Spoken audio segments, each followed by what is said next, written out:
తెల్లవార్దులు ఆ విషమంతా పాలల్లో కూరింది, అది పెరుగయింది. ఇంత సీన్ ఫ్రిడ్జ్లో జరిగిందని డాక్టర్మ్మ గారికి తెలీదు. విషసహిత పామది, ప్రమాదకరమైన విషం ఉంది. డాక్టర్మ్మ గారి పరిస్థితి ఏంటి? ఆమెకు తెలియదుగా. పొద్దున్నే లేచింది, పిల్లల్ని రెడీ చేసింది స్కూల్కి పంపడానికి, భర్త రెడీ అయ్యాడు ఆఫీస్కి వెళ్ళటానికి, ఏమో రెడీ అయ్యింది హాస్పిటల్కి వెళ్ళటానికి.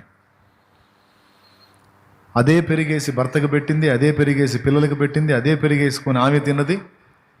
ఈ కాస్త డబ్బున్నోళ్ళు ఏం చేస్తారంటే లీటర్ పాలు అవసరం అయితే 2 లీటర్లు పోయించుకుంటారు. ఎందుకంటే ఎవరైనా అతిథులు వస్తే వాళ్ళకి టీలు కాఫీలు ఇవ్వటానికి కంఫర్ట్గా ఉంటుంది. యథార్థంగా జరిగిన సంఘటన.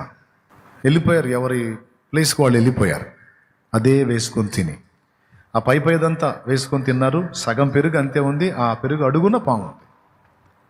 ఇక పని మనిషి వచ్చింది.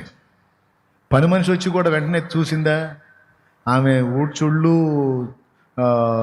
కడుగుళ్ళు తుడుచుళ్ళు అయిపోయినాక తోముళ్ళ దగ్గరికి వచ్చింది. ఆమె తోముడి దగ్గరికి వెళ్ళేటప్పటికి చాలా టైం అయిపోయింది.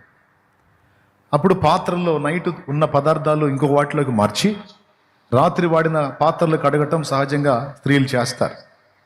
అలా మిగిలిపోయిన వాటిని వేరే వాటికి వాడతారు. అప్పుడు ఈ అమ్మాయి ఆ పెరుగుని ఇంకో దానిలోకి మారుస్తున్నప్పుడు ఆ గంటతో తిప్పినప్పుడు పాము బయటకు వచ్చింది. అంటే బతికిలేదు, సచ్చి.